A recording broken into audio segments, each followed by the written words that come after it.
เคยมีครอบครัวเลิกกับผัวแล้วแม่หาสิเป็นแม่ไม้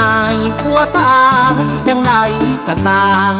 กลับมาเป็นสาวอีกครั้งสิไม่สิห่างเจ้ายัง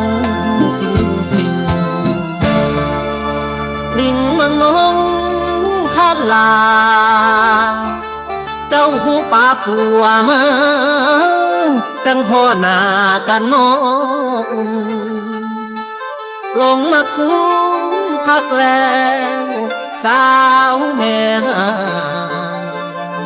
จังแม่นงาม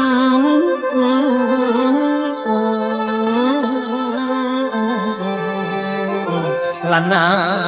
ง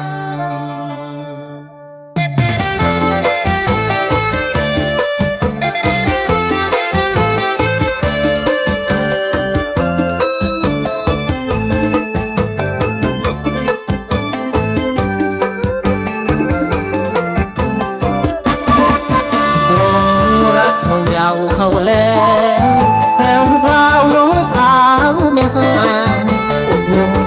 กระชุ่มกระชวยเห็นแล้วมวยเจ้าสวยบ่สางลูกหรือสองแต่ต่างที่รักเองบางลงนางมัวเมาสาวงามอายุ13 14 ปีกีบเบิ่งหลายที่กับบดี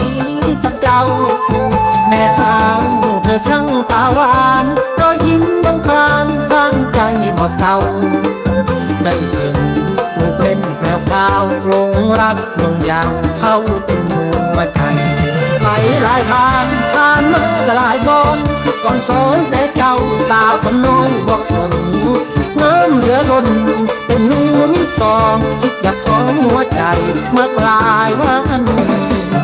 ส่งพี่เดินลาเจ้าป่าปัวมาโดนแล้วไปนอกมันในใจวุ่นวายสับสนวันนี้ลงมนและแก้มเปิ้นเวินเสน่ห์แรงนักเจ้าแห่งเหลือเกินเมื่อนอนแต่เดินมองแล้วเดินราบันไดบ่ได้เห็นเจ้าสำใครบ่เศร้านั่ง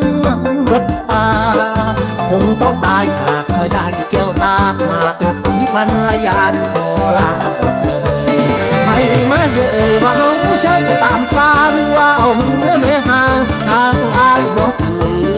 คิดสู้มือคือสีสวยสนใจเป็นสวรรค์เริ่มรักมีคู่ใจคือเจ้า